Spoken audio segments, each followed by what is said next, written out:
श्लोक नंबर 19 और 20 में चैप्टर 3 के कृष्ण क्या बोलते हैं ये अब हम समझते हैं। श्लोक नंबर 19 में श्री कृष्ण कहते हैं कि इससे तू अनासक्त हुआ निरंतर कर्तव्य कर्म का अच्छी प्रकार आचरण कर, क्योंकि अनासक्त पुरुष कर्म करता हुआ परमात्मा को उपलब्ध होता है, प्राप्त होता है। तो कृष्ण ने हमें ऑलरेडी इस चीज के बारे में बहुत कुछ बता दिए थे कि किस तरह से कर्ता का भाव हमें छोड़ना जरूरी है, और उसके लिए सारे फीचर्स श्री कृष्ण ने बताए हैं कि कर्ता का भाव छोड़ने के लिए हमें किस लेवल पर, किस थॉट प्रोसेस में हमें जाना पड़ेगा,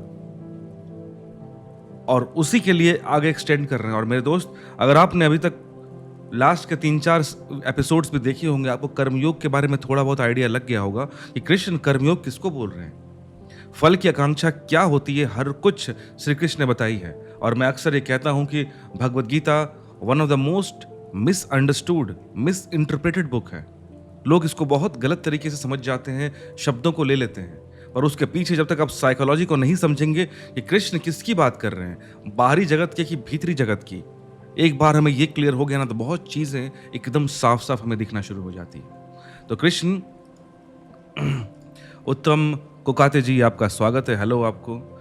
विनोद तिवारी जी आपका स्वागत है, बेवकूफ बाबा जी आपको स्वागत है, जय श्री राम। तो हम यहां तक अभी पहुंचे कि कृष्ण ने यह बताया कि एक बार तू अनासक्त हो जा, जिस कर्म को तू करता है, जो भी कार्य करता है, जो भी ड्यूटी तू अपने लाइफ में निभा रहा है, एक बार उसका कर्ता का भाव छोड़ दे कि तू ये जानना, ये मानना, ये सोचना छोड़ दे कि वो तू कर रहा है। जिस तरह से अर्जुन जिस डायलमा में था कि भाई मैं ही कर रहा था, मैं ही युद्ध करने आया था, अब मैं ही युद्ध टालूंगा, मैं पहले इनको मारने आया था, अब इनको जीवन भी मैं ही दूंगा। तो अर्जुन के मन में ये जो भ्रम पैदा हुआ था ना, इसके बारे में कृष्ण उसको समझाते हैं कि जिस भ्रम में तू बैठा हुआ है, तुझे लग रहा है कि तू ये सब कर रहा है, तू ये सब निर्धारित कर रहा है, उनका जीवन तेरे हाथ में है, उनकी मृत्यु तेरे हाथ में है, ये युद्ध तेरे हाथ में है, ये तू युद्ध ना करे तो ये युद्ध ना हो, ये तेरे हाथ में है अर्जुन। तो ये तू गलत रास्ते पे निकल गया बेटा। तो कृष्ण उसको समझाते हैं कि तू एक बार अनासक्त हो, जिस कर्म को तू कर रहा है उससे अपनी आसक्ति, अपना अटैचमेंट एक बार हटा, उसके बाद तू उस कर्तव्य कर्म कर, जो भी कर्म तेरा उसके बाद होगा तेरा कर्तव्य, तेरी ड्यूटी बन जाएगी कि तुझे you have to do it because you have been the chosen one to do that work. जिस दिन तू तेरे मन में ये चूजन वन का एक बार धारणा आ गया ना, उस दिन तेरे हाथ से जो भी कार्य होंगे वो चमत्कार ही होंगे। आप ही को एक सोच के देखो यार, इसको थोड़ा सा एक बार डेप्थ में सोच के देखो। सपोज करो कि आपके पास अचानक से जिसको भी आप पूछते हो, जिसको भगवान मानते हो, सडनली आप बैठे हुए, मान लेते मैं यहाँ बैठा हूँ अपना कुछ सोच रहा हूँ, सडनली कोई अवतार ऐसे सामने खड़े हो गए लाइट की तरह। सपोज करो, इमेजिन करो आप अपने आप को यहाँ पर कि कोई प्रकाश की तरह सामने कोई आ गया और उसने बोला कि भाई तुझे एक काम करना है, and you have been chosen one. ईश्वर ने तेरे को ये काम सौंपा है, अब इमेजिन खाली करके देखो, और वो चला जाए, सब बता के ये करना है, उसके बाद वो चला जाए, उसके बाद तुम वो काम करने लगते हो, ठीक है, क्योंकि तुमको उसमें आस्था है और उसने तुम्हें बोला है कि you have been chosen one. आप उस कार्य को अब इमेजिन करो किस लेवल पे, किस इंटेंसिटी में और किस श्रद्धा में करोगे, क्योंकि आपको ये मन में विश्वास है कि I have been chosen one, you are the special one, और इसमें कोई शक नहीं है कि यू आर द स्पेशल।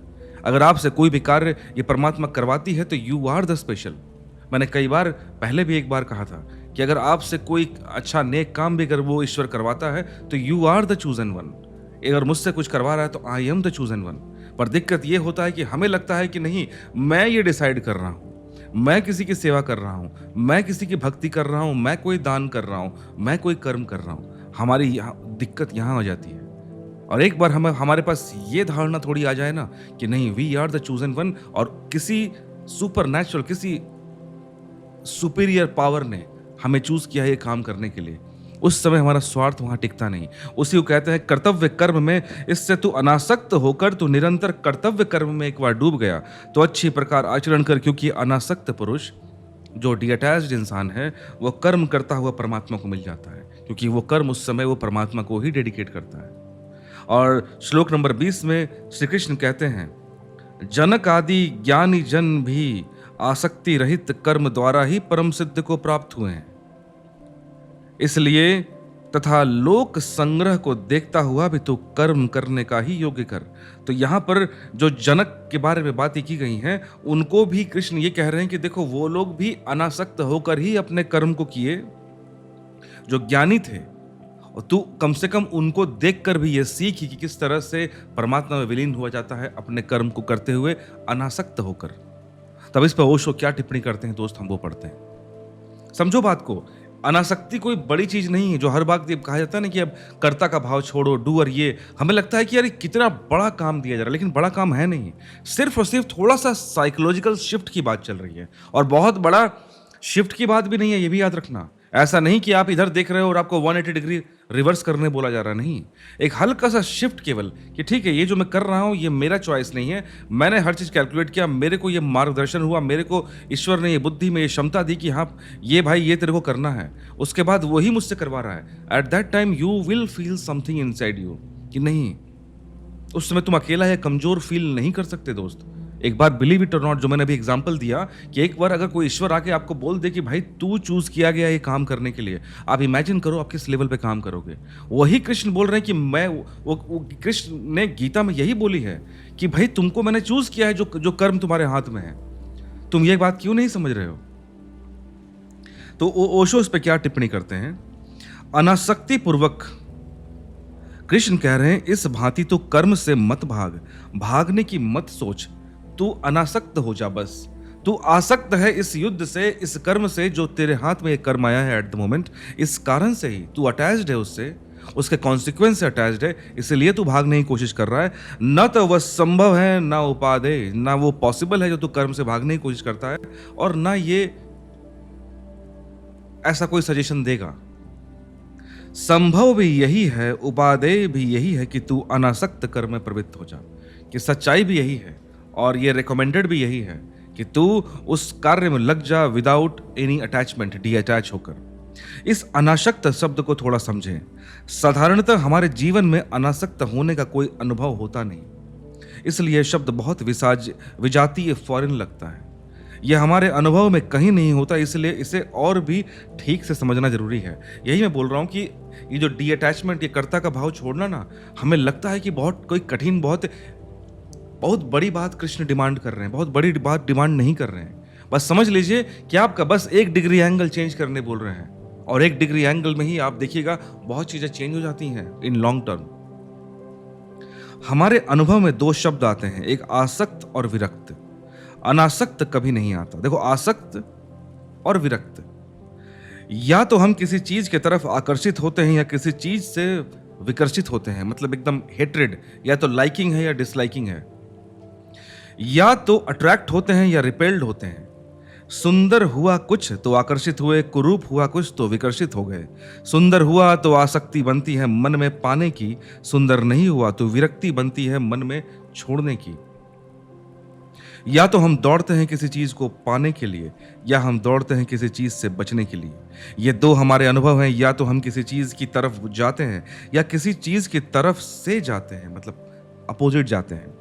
बाकी अनासक्ति बड़ी और बात है, इन दोनों से अलग है। अब आप बोलोगे कि ये चीज हमने पहली बार पढ़ रहे हैं। नहीं, हम पहली बार नहीं पढ़ रहे हैं। अगर आप सांख्य योग याद कीजिए, चैप्टर 2 जब हम पढ़ रहे थे, इसके बारे में वहां पे चर्चा हुई है। अगर आपको याद हो कि we don't have to be chooser, ना ही हमें किसी और जाना है, ना ही किसी और से भागना है। याद आया आपको कि यही कृष्ण बोल रहे थे ना उस समय, कि ना ही तुम्हें किसी चीज के पीछे भागना है, ना ही किसी से दूर भागना है, ना ही संसार की ओर भागना है, ना ही संसार से दूर भागना है।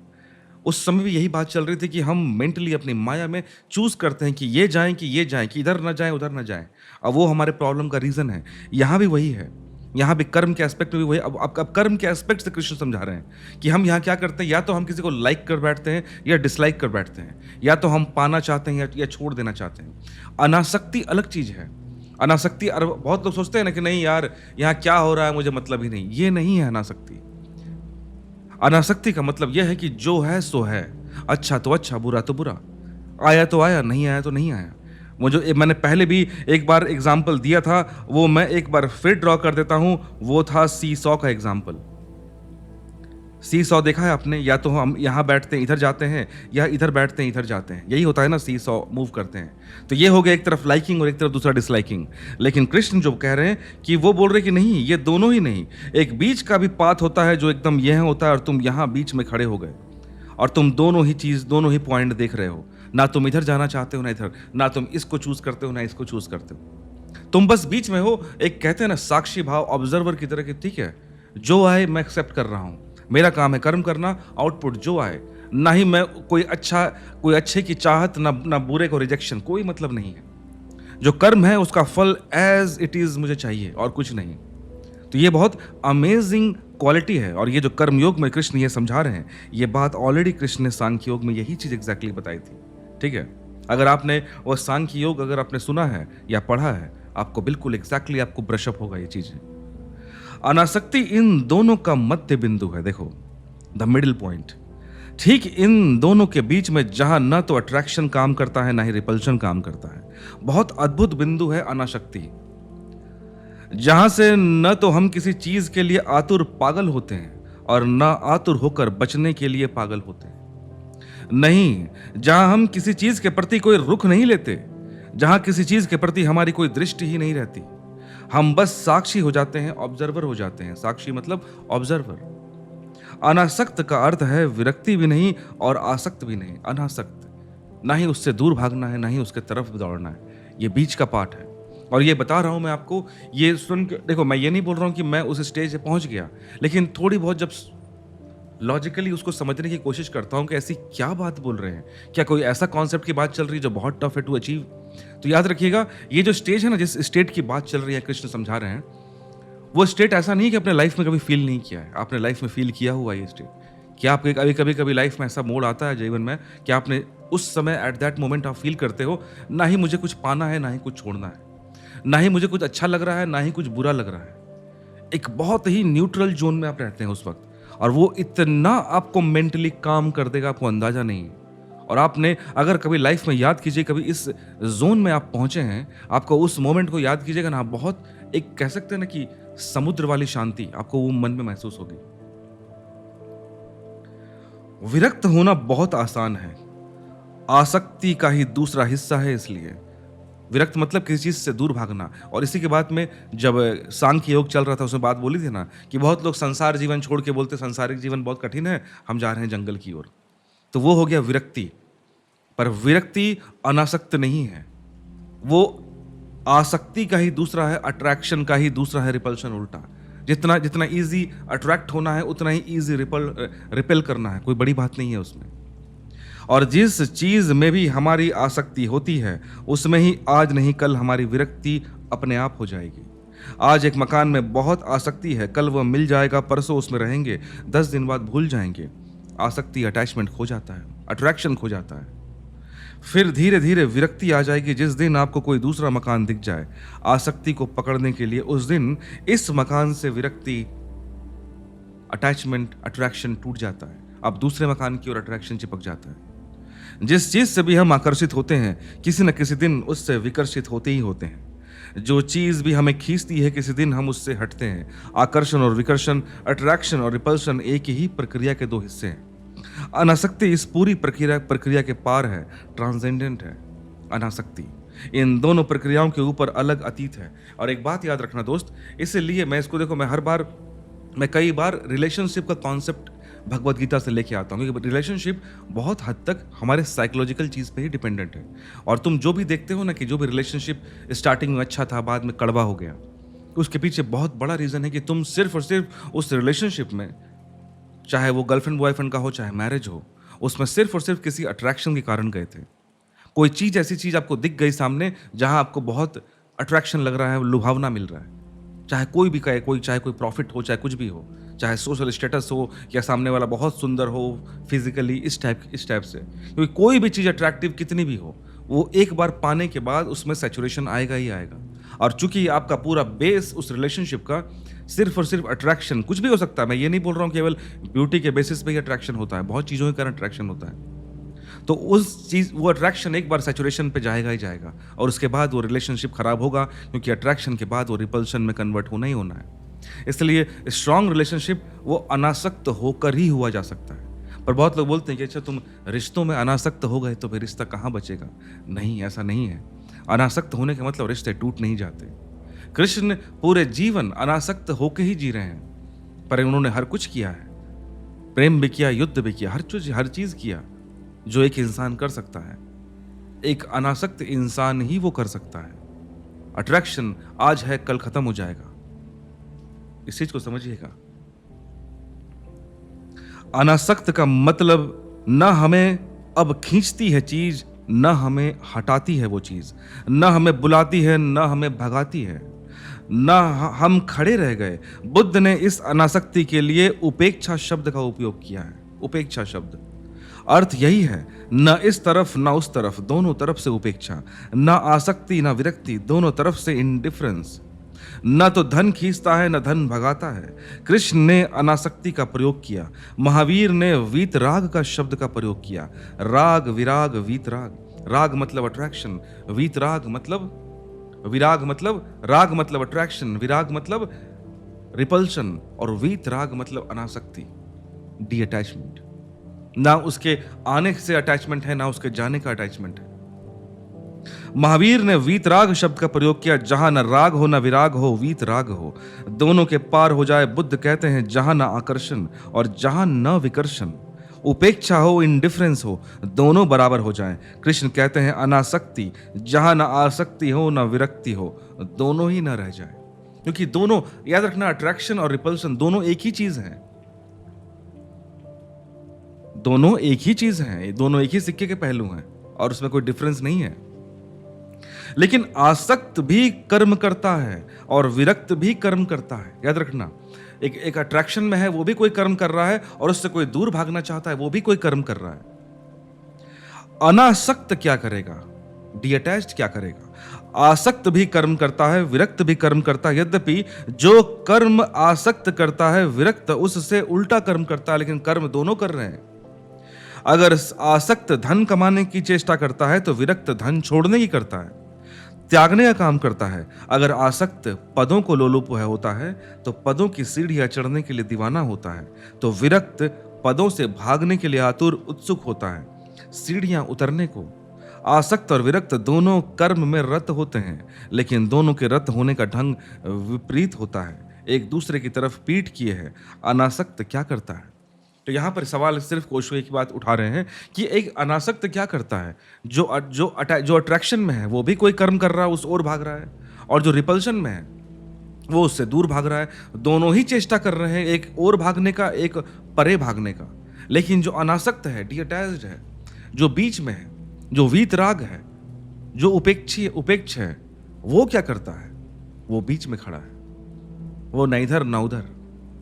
और इसलिए तुम देखना, ऐसा नहीं है, तुम्हें समाज में कई बार, मैं किसी पॉलिटिशियन का नाम नहीं लूंगा, लेकिन बहुत सारे आपको इंडियन पॉलिटिक्स में बहुत सारे पॉलिटिशियन ऐसे हैं जो सो कॉल्ड हर चीज छोड़कर आए थे पॉलिटिक्स करने, पर आपको रियलिटी दिखेगी कि वो और भी ज्यादा उसमें डूबा हुआ है। समझो, हर चीज, ये जॉब मैंने छोड़ दिया, ये छोड़ दिया, ये छोड़ दिया, मैं अब देश की सेवा करूंगा, और उल्टा कुछ और दिखता है, जेल जाना पड़ जाता है। तो बहुत सारी चीजें आपको दिखती हैं कि ऐसा नहीं कि जो छोड़ रहा है बहुत संत हो गया, नहीं, वो एक अलग टाइप का एक ताज अपने सर पे पहनता है उस वक्त, वो ये दिखाने का कि देखो मैं छोड़ सकता हूं, तुम पकड़ने वाले मुझसे इंफीरियर हो। उनका एक अलग अहंकार, एक अलग घमंड पैदा होता है। अनासक्त न तो आसक्त की तरह कर्म करता है, न ही विरक्त की तरह। अनासक्त के कर्म करने की क्वालिटी बदल जाती है, इसे समझें। देखो, ये समझना बहुत जरूरी है दोस्त। अगर ये बात समझ में आ गई कि किस तरह से कर्म होता है, जो डिअटैच्ड इंसान कर्म कैसे करता है, after that you will understand ये कृष्ण किस कर्म की बात कह रहे हैं। विरक्त का काम करने का रुख, दिशा बदल जाती है, उल्टी हो जाती है। भीतरी चित्त जरा भी नहीं बदलता, कर्म की दिशा प्रतिकूल हो जाती है सिर्फ। विरक्त मतलब समझ रहे हो? अनासक्त नहीं, विरक्त। एक होता है आसक्त मतलब अट्रैक्टेड, और विरक्त मतलब रिपल्शन। तो ऐसा नहीं कि रिपल्शन वाला कोई बड़ा तीर मार दिया, एक तरफ तुम धन की ओर भाग रहे थे, अब इसका तुमने अंदर में अपने आप को चेंज कर दिया, उल्टा कर दिया, अब तुम धन से दूर भाग रहे हो। एक समय तुम स्त्री की तरफ आकर्षित थे, एक उसकी ओर भाग रहे हो, और एक तरफ तुमने अपने आप को मन में उल्टा कर दिया, अब तुम स्त्री से नफरत कर रहे हो, दूर भाग रहे हो। ये दोनों एक ही काम है, दोनों में कोई अंतर नहीं है। साइकोलॉजिकली दोनों तुम सेम ही काम किए जा रहे हो। ऐसा नहीं कि तुम पहले स्त्री के लिए पागल थे एकदम तो तुमको मैं व्यभिचारी बोलूं और उसके बाद तुम स्त्री से नफरत करने लगे, तुम संत नहीं हो गए हो। तुम उसी लेवल पे ही, उस व्यभिचारी लेवल पे ही विक्षिप्त हो, माने मेंटली तुम प्रॉब्लम में चल रहे हो। अब तुम्हारा वो प्रेम नफरत में सिर्फ कन्वर्ट हो गया है, बस वो अट्रैक्शन वो अब हेट्रेड में कन्वर्ट हो गया है, नथिंग एल्स। जहर वही है, आग वही है, बस नाम बदल गया। अगर आसक्त सीधा खड़ा है तो विरक्त शीर्षासन लगाकर खड़ा है उल्टा, है वही। और कोई फर्क नहीं होता, भीतर आदमी वही होता है। क्वालिटी जरा भी नहीं बदलती, गुण जरा भी नहीं बदलता, भीतर आदमी वही का वही होता है। एक आदमी है, उसके सामने रुपया ले जाओ तो उसके मुंह में पानी आने लगता है। एक दूसरा आदमी है, उसके पास रुपया ले जाओ तो वह आंख बंद कर लेता है और राम राम जपने लगता है। ये दोनों एक से ही आदमी है, रुपया दोनों के लिए सिग्निफिकेंट है, महत्वपूर्ण है। एक के लिए महत्वपूर्ण है लार टपकती है, एक के लिए महत्वपूर्ण है घबरा कर आंख बंद कर देता है। लेकिन दोनों ही शीर्षासन एक दूसरे के प्रति करते हैं। लेकिन रुपए के मामले में दोनों का गुणधर्म एक है। दोनों रुपए में बहुत उत्सुक हैं, एक पक्ष में एक विपक्ष में, एक मित्र की तरह एक शत्रु की तरह, लेकिन रुपए के प्रति उपेक्षा नहीं है। इस बात को समझना कि रुपए आया तो एक ने पगला की तरह रुपए के लिए लार टपकाने लगा और एक दूसरा रुपए के लिए उससे भागने लगा। यानी इन दोनों के लिए ही रुपए का एग्जिस्टेंस बहुत मैटर कर रहा है, याद रखना। इस चीज को समझना बहुत बहुत माइन्यूट डिफरेंस है, लेकिन बहुत अमेजिंग है। और मालूम पड़ेगा दोनों में डिफरेंस है ही नहीं। दोनों के लिए ही रुपए उतना ही इंपॉर्टेंट है। एक उसको अट्रैक्ट करता है, एक रिपेल करता है, लेकिन उन दोनों के लिए ही उस मन में, उन दोनों के मन में इंडिविजुअली वो जो पैसे धन है वो सेम वैल्यू रखता है। कोई ऐसा नहीं कि एक दूसरा इंसान एक के पहले की तुलना में सुपीरियर है, नहीं, वो है वही। लव हो चाहे हेट्रेड हो, दोनों चीज एक ही है, बस नाम अलग है और उल्टा है, बस यही और कुछ नहीं। एक है जो स्त्री के पीछे भागता है, एक है जो स्त्री देखी कि भाग गया।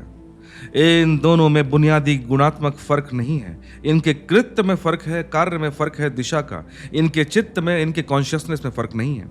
इनके चित्त का बिंदु, इनके चित्त का ऑब्जेक्ट, इनके कॉन्शियसनेस का सब्जेक्ट एक ही है, वही काम वासना, एक पक्ष में और विपक्ष में। आप समझो इस बात को। जैसे फॉर एग्जाम्पल आपको ये बोल दिया जाए, आप एक बात समझना, मैं आपको एक छोटा सा एग्जाम्पल देता हूं तो आपको बहुत मजा आएगा सुन के। थोड़ा घिनौना लग सकता है लेकिन सुनिएगा, ठीक है। एक सपोज करो कोई बहुत ही गांव देहात में गए हो जहां पे शौचालय नहीं है। इमेजिन करना, शौचालय नहीं है वहां, अभी भी खेतों में ही, रोड किनारे, ट्रेन की पटरियों पे ही, सपोज करो ट्रेन की लाइंस पे ही वो लोग अपना सुबह का काम करते हैं। एक सुअर गया वहां पे, ठीक है, रास्ते में सुअर चल रहा है। उसको वो रास्ता मजा आ जाएगा क्योंकि उसके दिमाग में सिर्फ एक चीज घूम रहा है, शिट्स। अरे भाई मजा आ गया, उनका तो बुफे पार्टी हो गया। वो तो उनके दिमाग में खाली पॉटी पॉटी चल रहा है, वो चले जा रहे हैं, ठीक है। और एक दूसरा इंसान, मान लेते आप, जो कि ये घिनौनी चीज है, अरे यार छी, आप भी उस ट्रैक पे चल रहे हैं, ठीक है, जो आप उस पॉटी से नफरत कर रहे हैं, उस शिट से नफरत कर रहे हैं। सपोज करो उस सुअर ने भी और आपने, दोनों ने 1 किलोमीटर की जर्नी तय की, ठीक है, 1 किलोमीटर उस ट्रैक पे चलना पड़ा, मजबूरी है। मुझे एक बात बताइए, आपके दिमाग में और सुअर के दिमाग में सिर्फ एक ही चीज चल रही है, वो है शिट, वो है स्टूल, पॉटी। एक प्यार के लिए और एक नफरत के लिए, दोनों के दिमाग में वो शिट ही भरा पड़ा है। दोनों एक ही चीज सोचे हुए चल रहे हैं। आप समझ रहे हो बात? इन द सेम वे यहां पे वही बात है। अनासक्त का गुणधर्म बदलता है। अनासक्त दोनों काम कर सकता है। जो विरक्त करता है वह भी कर सकता है, जो आसक्त करता है वो भी कर सकता है, लेकिन करने वाला चित्त बिल्कुल और ढंग का होता है। उस चित्त का क्या फर्क है वह ख्याल में ले ले। जो एक चीज समझ में आ गया, जो अट्रैक्टेड है किसी चीज के लिए और जो उससे रिपेल कर रहा है, भाग रहा है, ये दोनों अलग अलग हैं। लेकिन जो अनासक्त है, डी अटैच्ड है, जो बीच में बैठा है, जिसको मैंने ये डायग्राम बना के दिया कि जो बीच में बैठा है ये बंदा इस सीसा के, वो चाहे तो इधर भी जा सकता है, वो चाहे तो इधर भी जा सकता है और वो चाहे तो इधर भी जा सकता है। उसे कोई फर्क नहीं पड़ता कि तुम मुझे कहाँ ले जाना चाहते हो। वो चाहे तो इधर भी चला जाएगा, चाहेगा इधर चलेगा, जहां पे सिचुएशन है। अदरवाइज वो अपना बीच में तो बैठा ही है, उसे कोई दिक्कत नहीं है। ये फायदा है उसका, अनासक्त का। तो इस बात को समझें न तो आसक्ति साक्षी हो सकती है, विटनेस हो सकती है, न ही विरक्ति साक्षी हो सकती है, क्योंकि दोनों का राग है, दोनों का अटैचमेंट है। राग शब्द अपने आपने कभी ख्याल किया कि इसका क्या मतलब होता है? राग का मतलब क्या होता है? इसका मतलब होता है रंग, कलर। राग का मतलब होता है रंग। दोनों के चित्त रंगे हुए हैं उसी से जिस पर उसकी नजर है। आसक्त का चित्त रंगा हुआ है रुपए से मित्र की तरह, विरक्त का चित्त रंगा हुआ है रुपए से शत्रु की तरह। अनासक्त का चित्त रंगा हुआ नहीं है। जो अभी मैंने इंसान और सुअर वाला एग्जाम्पल जो दिया, उसमें यही है कि दोनों का ही चित्त, दोनों का ही मन उस समय मलिन है। दोनों एक ही चीज के बारे में सोच रहे हैं। तो जो चाहे तुम आसक्त हो, चाहे विरक्त हो, चाहे तुम अट्रैक्टेड हो, चाहे उससे भाग रहे हो, दूर भाग रहे हो, दोनों ही एक ही चीज सोच रहे हो। लेकिन जो अनासक्त है, डिअटैच्ड है, उसका मन रंगा हुआ नहीं है, उसका मन प्री ऑक्यूपाइड नहीं है। वो ऐसा है, वो ब्लैंक व्हाइट कैनवस की तरह है। उसे जब चाहे जो चाहेगा वो उससे रंग देगा। उसको जो जरूरत है उस समय वो कर देगा। उस समय उसको रुपए की जरूरत है, वो रुपए के लिए कर देगा। रुपए की जरूरत नहीं है, रुपए को छोड़ देगा। यह है अनासक्ति। रुपए का उस पर कोई प्रतिबिंब नहीं बनता, रुपया उसको रंगता नहीं है। रुपया वहां और अनासक्त यहां, उन दोनों के बीच डिस्टेंस है। अर्थात अनासक्त साक्षी होता है, वह देखता है कि यह स्त्री है, यह रुपया है, बात खत्म हो गई। मैं हूं, यह रुपया है, यह मकान है, यह स्त्री है, यह पुरुष है। उसको एक डीअटैच करना आता है। वो उसमें रंग नहीं जाता। उसे पता है कि यह स्त्री है, यह रुपया है, यह बंगला है। सब चीजें अलग अलग हैं, पर मैं अलग हूं। मैं प्लेन कैनवस हूं। मुझे जो चीज जरूरत पड़ेगी मैं यूज करूंगा, नहीं पड़ेगी मैं नहीं जुड़ूंगा उससे। यह है अनासक्त की भावना, detachment. And this is called power of detachment. Buddha एक जंगल में बैठे थे। बुद्ध के बारे में ओशो एक बात बोलते हैं। बुद्ध एक जंगल में बैठे थे, रात है पूर्णिमा की। गांव से कुछ मनचले युवक वैश्या को लेकर चले। ये कहानी ओशो ने पहले भी सुनाई है, फिर से यहां पर आई। एक वैश्या को लेकर चले आए पूर्णिमा की रात झील के तट पर। उन्होंने आकर खूब शराब पी, उस वैश्या को नग्न कर दिया, उसके वस्त्र छिपा दिए। जब वे शराब में काफी बेहोश हो गए तो वह वैश्या निकल भागी, लेकिन नग्न कपड़े तो उसे मिले नहीं। वह आधी रात बीते उन्हें थोड़ा होश आया। तब उन्होंने ख्याल किया कि हम जिसको मानकर कि राग रंग कर रहे हैं वह नदारत है। वो स्त्री गायब हो गई। कहाँ गई? ढूंढो उसको। वे उस वैश्या को मानकर बातें किए जा रहे थे, गीत गाए जा रहे थे, वे नाचे चले जा रहे थे। आधी रात गए, उन्हें पता चला कि वह बड़ी भूल में है। वह स्त्री तो नदारत है, गायब हो चुकी है वहां से। वह यहाँ नहीं है। बड़ी मुश्किल में पड़े। अब उन्हें कहाँ खोजें, कहाँ जाएं, कैसे ढूंढें उसको। थोड़ी ही दूर एक वृक्ष के नीचे बुद्ध बैठे हैं। रात है, पूर्णिमा का चांद। वे देख रहे हैं चांद को। यहां तक रास्ता एक ही है, इसलिए स्त्री यहां से निकली ही होगी। तो उन्होंने जाकर हिलाया और कहा, सुनो, एक नग्न स्त्री, सुंदर वैश्या यहां से भागती हुई गई है, जरूर तुमने देखी होगी। बुद्ध ने कहा, तुम मुझे बड़ी मुश्किल में डालते हो। तब उन लोगों ने पूछा, उन शराबियों ने, कि भाई इस रास्ते से कोई नग्न वैश्या दौड़ते हुए भागी है, तुमने देखा होगा। तो बुद्ध ने बोला कि तुम मुझे बहुत मुश्किल में डाल रहे हो, क्योंकि आदमी को वही दिखाई पड़ता है जो वो देखना चाहता है। उन्होंने कहा, अंधे तो हो नहीं, दिखाई तो दी होगी तुझे, अंधे तो मालूम नहीं पड़ रहे। आंख तो है ही। यहां से एक सुंदर स्त्री निकली, हजारों की भीड़ में भी दिखाई पड़ जाएगी, ऐसी स्त्री है वो। यहां तो जंगल का सन्नाटा है, तुमने कैसे ना देखा हो। उन्होंने कहा, कोई निकला जरूर है। बुद्ध ने कहा, कोई निकला जरूर, यहां से भागा जरूर है। कोई निकला जरूर, क्योंकि मैं देखता था चांद को, तो कोई छाया बीच से गुजरी है। लेकिन स्त्री थी या पुरुष कहना मुश्किल है, क्योंकि जब तक मेरा पुरुष बहुत आतुर था मेरे अंदर स्त्रियों के लिए, तभी तक फर्क कर पाता था कि कौन स्त्री है कौन पुरुष है। क्योंकि मेरे अंदर का पुरुष ही ये ढूंढता था कि सामने वाली स्त्री है, अट्रैक्शन है। तुम्हारे अंदर की स्त्री ही ढूंढ पाएगी सामने वाला पुरुष है, अट्रैक्शन है। पर बुद्ध ने कहा, जब तक मेरे अंदर वो पुरुष था, एक इच्छा थी, डिजायर थी, तभी तक मैं देख पाता था सामने कोई इंसान गुजरा तो वो स्त्री है कि पुरुष है। अब फर्क करना का कोई कारण भी नहीं रह गया मेरे पास, क्योंकि वो आतुरता, वो डिजायर मेरी खत्म हो गई एज ए मेल। और सुंदर थी या असुंदर, यह तो और भी कठिन सवाल तुमने पूछ दिया, क्योंकि जब से अपने को जाना है तब से न कुछ सुंदर रहा और न कुछ असुंदर। चीजें जैसी हैं वैसी हैं। कुछ तो लोग सुंदर कहते हैं, कुछ को लोग असुंदर कहते हैं। वह उनकी अपनी पसंदगियों के ढंग हैं, क्योंकि एक ही चीज को कोई सुंदर कहता है, कोई असुंदर कहता है। जब से अपनी कोई पसंदगी नहीं रह गई मेरी, कोई नापसंदगी न रह गई, तो न कुछ सुंदर रहा न कुछ असुंदर रहा मेरे लिए। ये सारी बातें बुद्ध ने की उन लोगों से। उन्होंने कहा फिर हम भी या कहाँ के पागल उलझ गए। उन लोगों ने बोला ये बुद्ध की बातें सुन के कि हम भी कहाँ पागल उलझ गए हैं, हम खोज लेते हैं, इस आदमी से कुछ सहारा नहीं मिलेगा। बुद्ध खूब हंसने लगे और उन्होंने कहा कब तक उसे खोजते रहोगे? अच्छा हो कि इतनी अच्छी रात है, अपने को ही खोज लो, और वह मिल भी जाएगा तो क्या क्या मिलेगा। अगर वो मिल भी जाएगी जिसे तुम ढूंढ रहे हो तो तुम्हें क्या ही मिलेगा। अपने को खोज लो तो शायद कुछ मिल जाए। पता नहीं उन्होंने सुना या नहीं, नहीं सुना होगा, आदमी बहुत बहरा है। बुद्ध ने जब ऐसी बातें की तो ओशो कहते हैं कि पता नहीं उन लोगों ने सुना कि नहीं, लेकिन बुद्ध बोलते हैं कि पक्का नहीं सुना होगा, क्योंकि इंसान मनुष्य तो बहुत बहरा है। दिखाई पड़ता है सुनता हुआ लेकिन सुनता नहीं है, दिखाई पड़ता है देखता हुआ लेकिन देखता नहीं है, दिखाई पड़ता है समझता हुआ लेकिन समझता नहीं है। यह जो बुद्ध ने कहा, यह अनासक्ति की चित्त दशा के गुण थे जो बुद्ध ने व्याख्या किया उस वक्त। देखते हुए भी भेद नहीं करता क्या सुंदर क्या असुंदर, कहते हुए भी भेद नहीं करता, जीते हुए भी भेद नहीं करता, क्या पकड़ूं क्या छोड़ूं, क्या लाभ है क्या हानि है, साक्षी की तरह, एक विटनेस की तरह, एक गवाह की तरह जिंदगी में चलता है। इतना साक्षी भाव बुद्ध में है।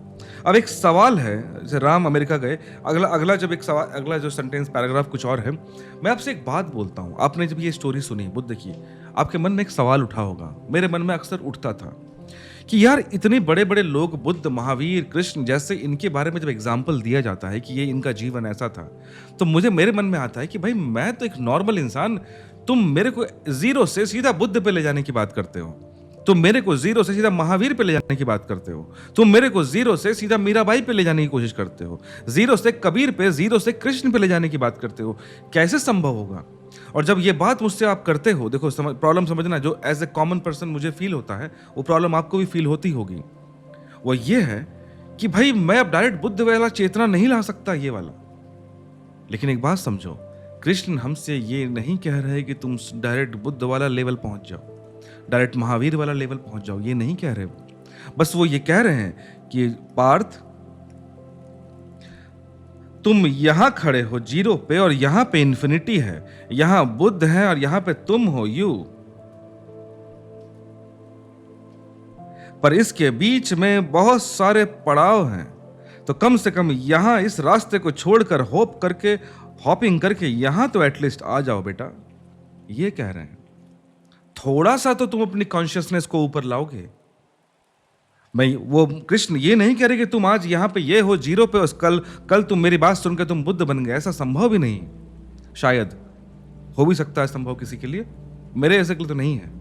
लेकिन कृष्ण ये बोल रहे हैं कि भाई जहां पर तू है उसके बीच में भी कहीं रास्ता है, ये वाला रास्ता है, ये बीच में ये पड़ाव है, इसमें बहुत सारे जंप्स हो सकता है, तो कम से कम एक जंप तो ले, कम से कम ज्यादा थोड़ा कॉन्शियस तो है। मैं ये नहीं बोल रहे कृष्ण कि तुम आज से अटैचमेंट, अट्रैक्शन और रिपल्सन छोड़ दे, लाइकिंग डिसलाइकिंग छोड़ दे, लेकिन थोड़ा सा तो अपने में एक थोड़ा सा परिवर्तन ला, एक enhancement La, growth La.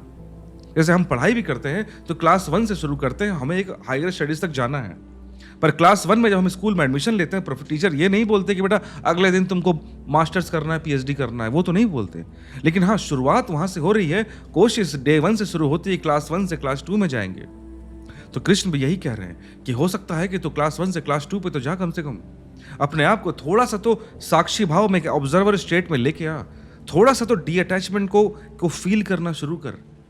With time तो क्लास 1 से क्लास 2 में, क्लास 2 से क्लास 3 में, हो सकता है इस जन्म में तो क्लास 5 तक पहुंच जाए, फिर अगले बार अगले जन्म में अगले ट्राई करना।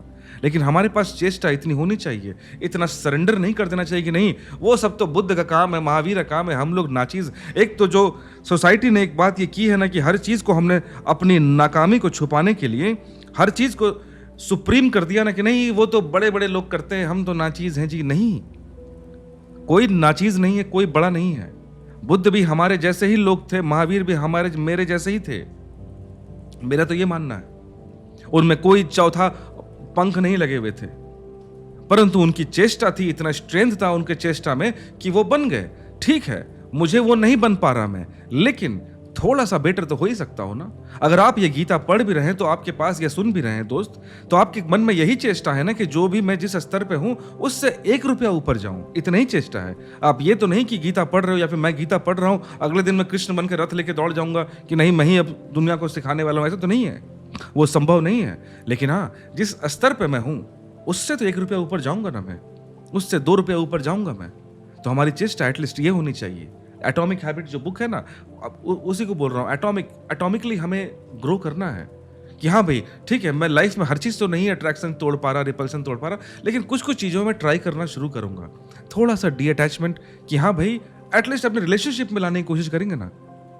रिलेशनशिप सबसे नाजुक चीज़ होता है एक इंसान का, उसमें लाने की कोशिश करो कि हाँ भाई कैसे हम निस्वार्थ भाव से किसी से प्रेम कर सकते हैं कि नहीं कर सकते। धीरे धीरे चीज़ें बेटर होंगी, ये बोल रहा हूँ।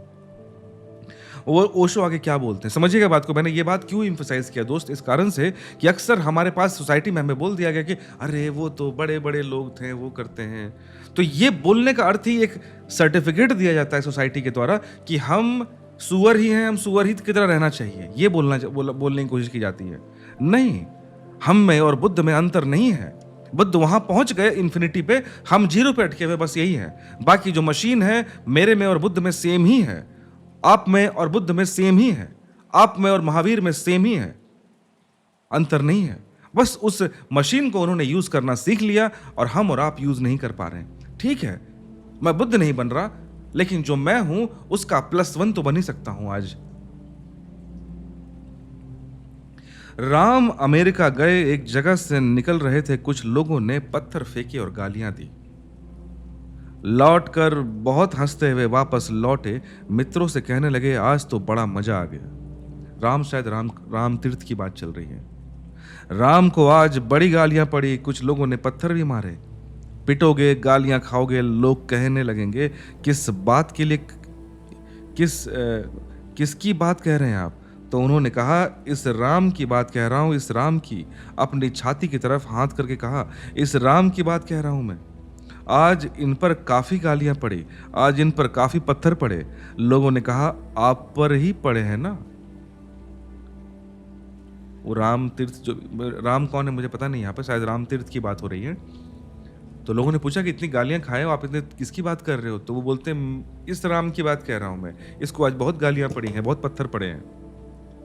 राम ने कहा नहीं, हम तो देखते थे, आप मुझको नहीं पड़ी है, मैं तो देख रहा था, सिर्फ इस राम को पड़ी है, इस शरीर को। हम पर पड़े नहीं हैं, हम देखते थे, हम साक्षी थे, हम सिर्फ गवाह थे। हमने देखा कि पढ़ रहा है, हमने देखा कि गालियां दी जा रही हैं। 3 थे वहां गाली देने वाले, जिसको गाली दी जा रही थी वह था, और एक भी था, मैं भी था वहां जो देख रहा था। मैंने 3 लोग थे, एक गाली देने वाला और जिसको गाली दी जा रही थी शरीर को, और एक मैं जो साक्षी भाव होके इन दोनों को देख रहा था। 3 लोग थे वहां पर। तो अनासक्त का यह गुणधर्म है। अनासक्त देखता है जिंदगी को, न इस तरफ भागता है न उस तरफ भागता है, और परमात्मा जो ले जाता है जिंदगी में, उसमें वे चुपचाप साक्षी की भांति गुजर जाता है। इसलिए कृष्ण ने उल्लेख किया जनक का, और कृष्ण जब उल्लेख करें तो सोचने जैसा है। कृष्ण ने उल्लेख किया जनक का कि जनक जैसा ज्ञानी, और अर्जुन तू तो इतना ज्ञानी नहीं है।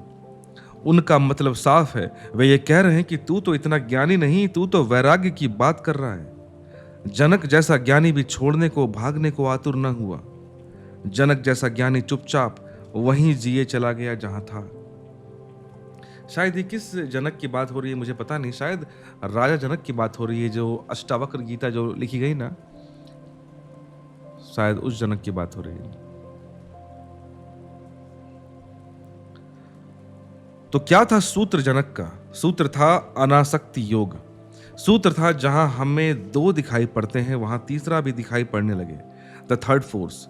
2 तो हमें सदा दिखाई पड़ता है, तीसरा दिखाई नहीं पड़ता। विरक्त को भी तो 2 दिखाई पड़ते हैं, आसक्त को भी 2 दिखाई पड़ते हैं, मैं और वह जिस पर मैं आसक्त हूं। चाहे तुम अट्रैक्टेड हो, चाहे उससे रिपेल कर रहे हो, इन दोनों ही केस में, चाहे तुम्हारा आकर्षण हो चाहे विकर्षण हो, दोनों ही केस में दो लोग होते हैं। एक जिसके लिए मैं आकर्षित हूँ और जो मैं आकर्षित हूँ। ये अक्सर दो होते हैं। लेकिन जो इंसान इस दो को तीन कर दे कि ये आकर्षित है इस ओर, और एक तीसरा इंसान जो देख रहा है कौन आकर्षित हो रहा है, तीसरा जो साक्षी भाव, एक अलग चीज, एक अलग जोन में निकल जाता है। विरक्त को भी दो दिखाई पड़ते हैं, मैं और वह जिससे मैं विरक्त हूं। अनासक्त को तीन दिखाई पड़ते हैं, वह जो आकर्षण का केंद्र है या विकर्षण का केंद्र है, और वह जो आकर्षित हो रहा है या विकर्षित हो रहा है, और एक जो और भी है जो दोनों को देख रहा है। मतलब यहां पर इसका अगर डायग्राम मैं बनाऊं सिंपल सा, जिस चीज के लिए मैं आकर्षित हो रहा हूं, ये मैं आकर्षित हो रहा हूं इस ओर, चाहे मैं इसकी ओर अट्रैक्ट हो रहा हूं चाहे इससे रिपेल हो रहा हूं, दोनों ही केस में। और एक थर्ड है जो इन दोनों को चीजें देख रहा है यहां खड़ा होकर। ये है मैं, ये है मेरा चित्त, ये है मेरा चित्त जो इन दोनों को देख रहा है। और ये किसका चित्त है? ये इसी का ही चित्त है, ये जो इसको देख रहा है, इन दोनों को, जिससे तुम अट्रैक्ट हो रहे हो चाहे रिपेल हो रहे हो, दोनों ही केस में।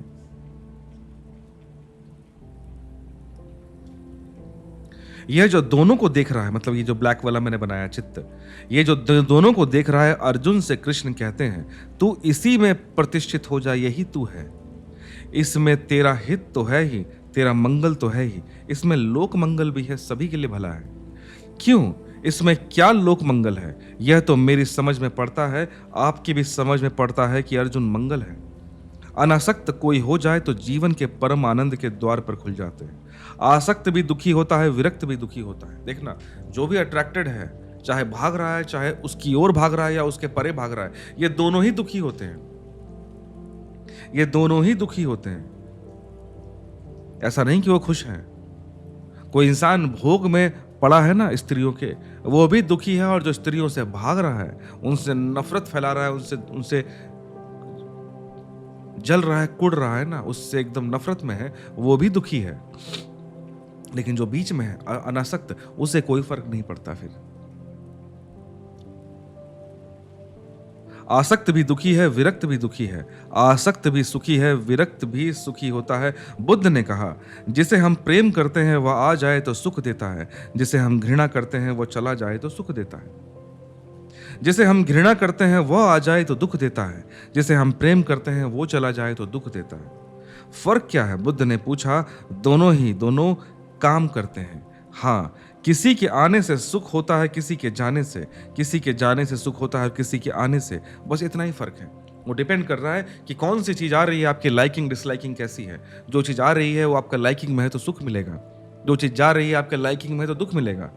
या फिर इसका उल्टा, जो चीज आ रही है और आपके डिसलाइकिंग में है वो तो आपको दुख मिलेगा, और जो चीज डिसलाइकिंग में है और वो जा रही है तो आपको सुख मिलता है।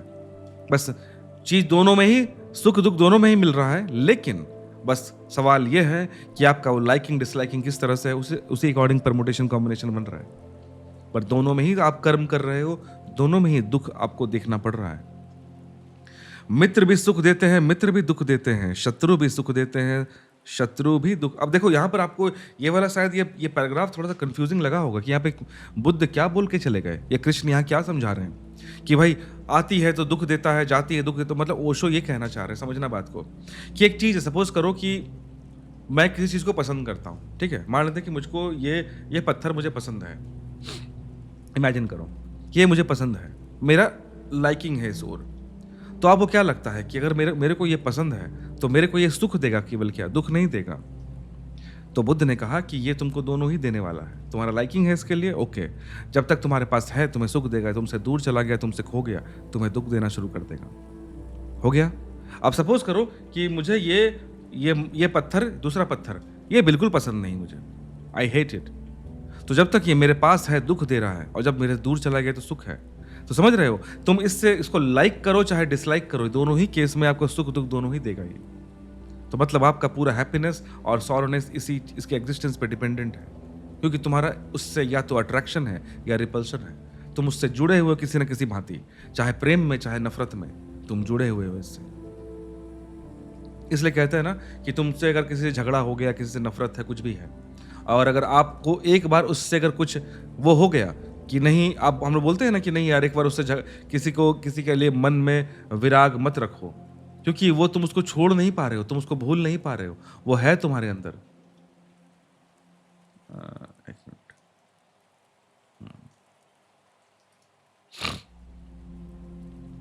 मित्र भी सुख देते हैं, मित्र भी दुख देते हैं, शत्रु भी सुख देते हैं, शत्रु भी दुख देते हैं। असल में जो भी सुख देता है वह दुख भी देता है, और जो भी दुख देता है वह सुख भी देता है, क्योंकि सुख और दुख एक ही सिक्के के दो पहलू। जो ऊपर होता है वह हमें दिखाई पड़ता है, जो नीचे होता है वह छिपा रहता है। बस थोड़ी देर बाद जब एक पहलू से ऊब जाते हैं तो उलटते हैं, तब दूसरा पहलू दिखाई पड़ता है, लेकिन दोनों पहलू आपको जीना है। लेकिन कृष्ण कह रहे हैं तेरा तो मंगल होगा, लोक मंगल भी होगा। कब? लोक मंगल का क्या होगा? सबका मंगल होगा, अगर तू अनासक्त हो जा, डी अटैचमेंट सीख जा अर्जुन। असल में जो आसक्त है, जो अटैच्ड है, वे भी और जो विरक्त हैं वे भी जगत को आनंद के मार्ग पर ले जाने वाले नहीं बनते। वो उन दोनों में ही प्रॉब्लम है। और देखना सोसाइटी में, देखना एक तरफ बोलेंगे कि नहीं ये करना पाप है, पाप है, और एक बोलेंगे ये करना पुण्य है, पुण्य है, ये करो ये करो ये करो, एक बोलेंगे ये मत करो ये मत करो। दोनों ही एक ही सिक्के के पहलू है सोसाइटी में। आप देख लेना, दोनों ही अलग अलग ढंग से सुख को डिफाइन कर रहे हैं और दोनों ही अलग अलग ढंग से दुख का कारण डिफाइन कर रहे हैं, पर दोनों ओवरऑल बात एक ही कर रहे हैं। इसलिए सोसाइटी में तुम एक चीज देखना, हमेशा से कोई भी कॉन्सेप्ट हो, उसके लवर भी मिलेंगे, उसके हेटर भी मिलेंगे। हमेशा ये हमेशा रहता है कि मिलीजुली रिस्पॉन्स आती है सोसाइटी में, हमेशा। असल में जो आसक्त हैं वे भी और जो विरक्त हैं वे भी जगत को आनंद के मार्ग पर ले जाने वाले नहीं हैं। नहीं बनते दो कारणों से। एक तो जो स्वयं ही आनंद के मार्ग पर नहीं है, उनके जीवन से किसी को भी आनंद कैसे मिल सकता है? क्योंकि हम वही दे सकते हैं जो हमारे पास है, हम वह नहीं दे सकते जो हमारे पास नहीं है। दूसरी बात, जो व्यक्ति जितना आसक्त या विरक्त होकर कर्म करता है, उतना ही तनाव, उतना ही टेंस उसका व्यक्तित्व होता है। तुम किसी भी तरफ, या देख लेना, अगर तुम ज्यादा अटैच्ड हो किसी चीज से, तुम्हारा कर्म वैसा ही बेकार दिखेगा। और तुम किसी चीज से नफरत में हो, उसके बाद काम कर रहे हो कि नहीं, जैसे फॉर एग्जांपल टेररिज्म को ले लो, वो किसी चीज से नफरत में है और वो नफरत के कारण वो काम किए जा रहे हैं, तब भी वो जहर बोता है। नफरत भी वही चीज क्रिएट करता है। और वही टेररिस्ट किसी चीज से प्रेम में है और उस कारण से भी वो गलत कर रहे हैं।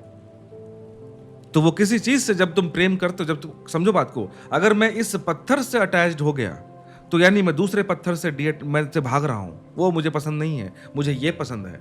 अब इस कारण से मैं जो भी कर रहा हूं ना कुछ प्रॉब्लम ही सोसाइटी में क्रिएट करूंगा। जो इसको मानने वाले होंगे मैं उसके लिए अच्छा करूंगा, जो इसको नहीं मानने वाले होंगे उनके लिए मैं बुरा काम करूंगा। तो ये जो बात यहां पे चल रही है ना, कि जो भी आसक्त या फिर विरक्त, अट्रैक्शन या रिपल्शन में काम करके बेस पे काम करेगा, वो हमेशा ही तनाव, टेंस वाला ही काम करेगा, कुछ ना कुछ प्रॉब्लम ही क्रिएट करेगा सोसाइटी में। और ध्यान रहे, हम करीब करीब ऐसे ही हैं, जैसा कोई पानी में एक पत्थर फेंके, झील है, एक पत्थर फेंक दिया तो पत्थर तो झील में नीचे बैठ गई, तलहट पर भूमि में जाकर बैठ गई झील के अंदर, लेकिन पत्थर से उठी लहर फैलती चली जाती है, दूर अनंत किनारों तक फैलती चली जाती है। लेकिन उस पत्थर को पता ही नहीं, वो पत्थर तो न झील में गई और जाके बैठ गई, लेकिन उसकी जो लहर, उस कारण जो वेव उठी, वो नहीं तुरंत शांत हुई है, वो तो चलती चली जाएगी अंत तक अपने एंड डेस्टिनेशन, अपने किनारे तक। वो लहर भले डाइल्यूट होती जाए लेकिन वो चलती चली जाएगी वो। लेकिन पत्थर से उठी लहरें फैलती चली जाती हैं, दूर अनंत किनारों तक फैलती चली जाती हैं। ठीक वैसे ही जब भी हमारे चित्त में जरा सा तनाव उठता है हमारे कॉन्शियसनेस में, तो हम मनुष्य के जीवन के सरोवर में तरंगे पैदा हो जाती हैं। फिर चाहे हमारा तनाव चला भी जाए, वे तरंगे फैलती चली जाती हैं। वे न मालूम कितने लोगों को स्पर्श करती हैं, न मालूम कितने लोगों के जीवन में अमंगल बन जाती हैं। और ये चीज सच है। आप देखना, आप अगर मूड टेंस्ड, आप खराब लेके निकलो, आपका मन खराब है, आपका कॉन्शियसनेस, चित्त खराब चल रहा है, आप बाहर निकले, आप किसी से बहस कर दिए, उसका मूड आपने अपना, कितना कॉन्टेजियस है ये बोल रहा हूं मैं। आपका अगर मूड खराब हो तो आप बाहर निकलिए, 10 लोगों से मिलिए, आप 2-3 का मूड पक्का खराब करोगे। आपने 2-3 का खराब कर दिया, वो उनका मूड खराब हो गया, अब उस कारण से वो 2-3 लोगों का मूड खराब करेगा।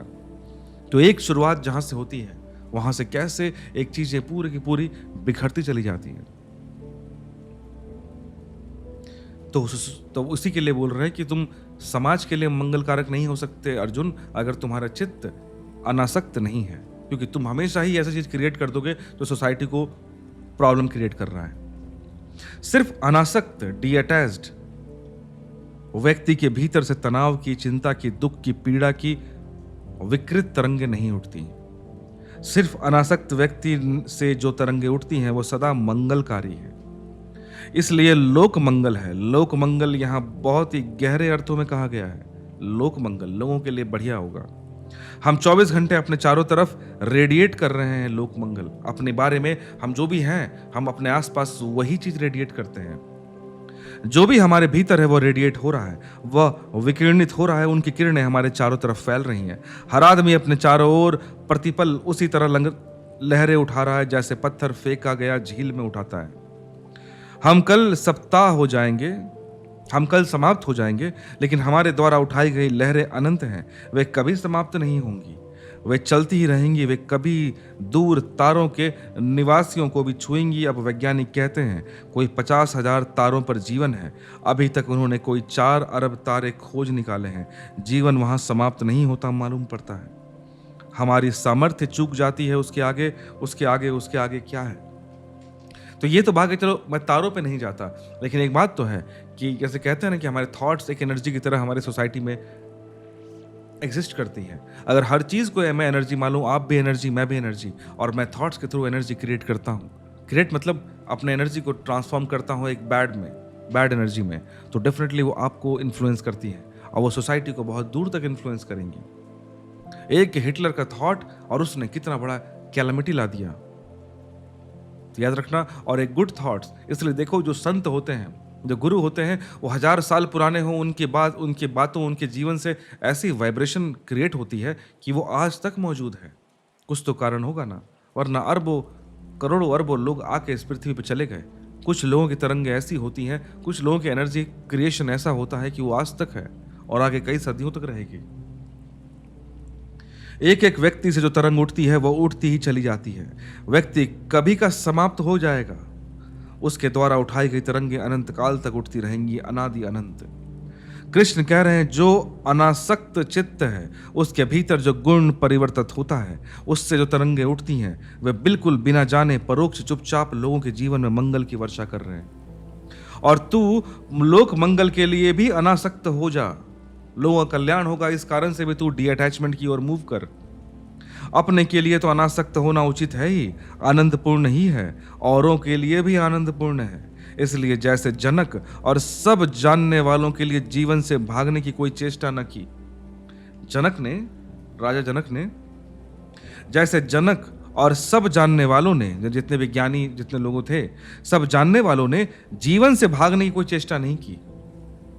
जितने भी ज्ञानी पुरुष हो गए, जनक जैसे लोग, जो हर चीज ज्ञान लेने के बाद भी जीवन से भागे नहीं, वो उनको जीवन जीना है और उसी तरह से अपने जीवन निर्वाह करना है। तो कृष्ण ने इसलिए कहा कि जैसे जनक और सभी जानने वालों ने जीवन से भागने की कोई चेष्टा नहीं की, तू भी मत भाग अर्जुन।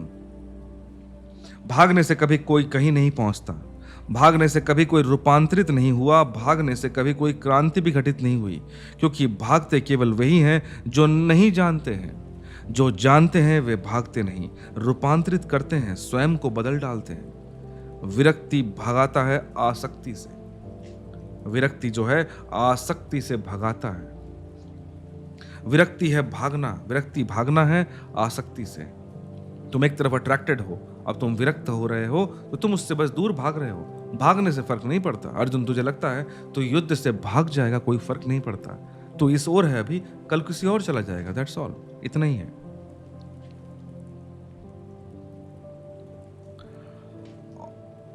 अब लास्ट पैराग्राफ इस श्लोक का, इन दोनों श्लोक्स का। और एक बात इस संबंध में, फिर हम दूसरा सूत्र लेते हैं।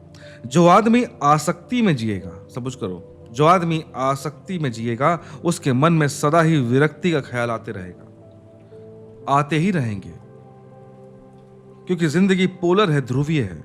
यहां हर चीज का दूसरा ध्रुव है। जहां बिजली का अगर पॉजिटिव पोल है तो नेगेटिव पोल भी है। यहाँ अगर अंधेरा है तो उजाला भी है, यहाँ अगर सर्दी है तो गर्मी भी है, यहाँ अगर जन्म है तो मृत्यु भी है, यहाँ जीवन में हर चीज का दूसरा विरोधी हिस्सा है, एक काउंटर पार्ट है। तो जो व्यक्ति आसक्ति में जिएगा उसको जिंदगी में हजारों बार विरक्ति के दौरे पड़ते रहेंगे, उसको विरक्ति का फिट आते रहेगा। आप सबको आता है, कभी ऐसा लगता है सब बेकार है, सब छोड़ दो, घड़ी भर बाद फिर दौरा चलता है कि सब सार्थक है, फिर सब में लग जाते हैं। तो ये जो बात कही ना कृष्ण ने, यहां पर जो ओशो समझाना चाह रहे हैं कि भाई देखो, अगर तुम अटैचमेंट में जी रहे हो ना, तो बार बार अटैचमेंट माने अनअट्रैक्शन की ओर तुम जाओगे, रिपल्शन की ओर तुम जाओगे बार बार। और ये तो रियल फीलिंग है हमारा। आप सोच के देखो, हर बार हमें लगता है कि अरे यार ये जिंदगी में मैं इसमें क्या ही रखा है यार, छोड़ो हटाओ यार, ये छोड़ देते हैं। फिर कुछ दिन के बाद नहीं नहीं नहीं उसी में हर कुछ रखा हुआ है, फिर हम इधर आ जाते हैं। आसक्त थे, फिर अचानक से विरक्त होने की कोशिश करते हैं, फिर विरक्त थे, फिर अचानक से आसक्त होने की कोशिश करते हैं, इधर उधर दौड़ते रहते हैं। एक कंफ्यूजन, एक डमाडोल चित्त जो अर्जुन का है। पहले वो युद्ध से आसक्त था, फिर अचानक से अनासक्त होने की कोशिश कर रहा है। पहले युद्ध के लिए अट्रैक्टेड था, अब अचानक से उससे भागने की कोशिश कर रहा है, बस। और ये जीवन का सत्य है कि हमेशा इस पोल से उस पोल तुमको वो नचाते रहेगा, क्योंकि दोनों ही सेम चीज है। तुम एक और तुम्हारा मन चित्त बोर होता है, दूसरी ओर भागता है, फिर दूसरी ओर बोर होगा, फिर पहली ओर भागेगा। ऐसा ही वो नाचते रहता है चंचल मन की तरह। जो लोग विरक्त हो जाते हैं उसको आसक्ति के दौरे पड़ते हैं, उनको भी पड़ते रहते हैं, उनको भी फिट आती रहती है। जो आश्रम में बैठ जाते हैं उनको भी एकदम ख्याल आ जाता है कि सारी दुनिया सिनेमा गृह में बैठी होगी और हम यहाँ बैठे हैं। जो मंदिर में बैठे हैं उनको भी ख्याल आ जाता है कि पड़ोसी दुकान पर पहुंच गया होगा और हम यहाँ पर क्या कर रहे हैं, ये भी मन में आते रहता है। तो दोनों ही चीज एक ही चीज है। जो आसक्त है उसकी जिंदगी में विरक्ति बीच बीच में प्रवेश करती है, और जो विरक्त है उसकी जिंदगी में आसक्ति बीच बीच में आती रहती है। असल में जिस हिस्से को हमने दबाया छोड़ा है वह असर्ट करता रहता है, वह हमला करता रहता है, वह कहेगा मैं भी हूं, मुझे भी थोड़ा ध्यान दो। लेकिन सिर्फ अनासक्त व्यक्ति, सिर्फ डीअटैच्ड व्यक्ति, वही उसके लिए ना आसक्ति है ना अनासक्ति है, ना ही वो किसी और इस ओर भाग रहा है ना वो इस ओर भाग रहा है। उसने दोनों को ही एक्सेप्ट कर लिया और दोनों को ही रिजेक्ट कर दिया। ये एक अलग ही स्टड स्टेज है एकदम, कि ना मुझे ये चाहिए ना वो चाहिए, और या तो मुझे दोनों ही चाहिए, मुझे कोई फर्क नहीं पड़ता। जब जो जरूरत पड़ेगी मैं उसको यूज करूंगा, क्योंकि वो बाहर है और मैं अलग हूं, दैट्स ऑल। जिसकी जिंदगी में दौरे नहीं पड़ते, क्योंकि न वहां विरक्ति है न आसक्ति, इसलिए दौरे पड़ने कोई उपाय नहीं। दौरा विपरीत का पड़ता है, वहां अब कोई विपरीत नहीं है, नॉन पोलर है। विपरीत का दौरा पड़ता है मतलब समझ रहे हो ना, कि एक बार तुम अगर किसी चीज के लिए अट्रैक्ट हो रहे हो, उसी से तुम रिपेल होने की कोशिश करते हो, उसी से दूर भागने की कोशिश करते हो, और जिससे तुम दूर भाग रहे हो उसी की ओर तुम अट्रैक्ट होने लगते हो। चाहे तुम इधर जाओ तो इधर की ओर खींचेगा, इधर जाओ तो इधर की ओर खींचेगा, दोनों ही एक चीज है। आपने ये 11-12 में ये अगर आपने फिजिक्स पढ़ी हो तो आपने वो पढ़ा था, ऐसे एक बॉल इधर इधर इधर भेजो तो ऐसा करते करते यहाँ आएगी, फिर इधर छोड़ दो तो ऐसे करते करते इधर आएगी, फिर ऐसे करते इधर जाएगी। वो हमेशा इधर उधर जाती रहेगी और रुकती नहीं है, अगर फ्रिक्शन ना हो तो। आइडियल कंडीशन की बात कर रहा हूं। तो इसी तरह से आसक्ति और अनासक्ति ऐसे ही है कि आपको कभी इधर ले जाएगी कभी इधर ले जाएगी।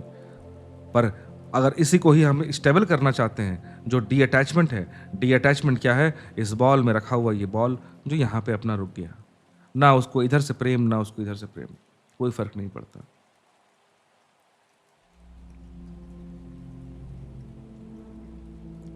अब इसको समझ लेना आप, अनासक्ति जो है नॉन पोलर है, अध्रुवीय है। इसलिए अनासक्त जो हुआ, डी अटैच जो हो गया, वह ध्रुवीय जगत के बाहर हो जाता है, जहाँ ऋण और धन चलता है, जहाँ स्त्री और पुरुष चलते हैं, जहाँ हानि और लाभ होता है। वे जितने द्वंद्व हैं सब ध्रुवीय पोलर हैं। जो व्यक्ति अनासक्त हुआ वह अद्वैत में प्रवेश कर जाता है, क्योंकि अनासक्ति नॉन पोलर है।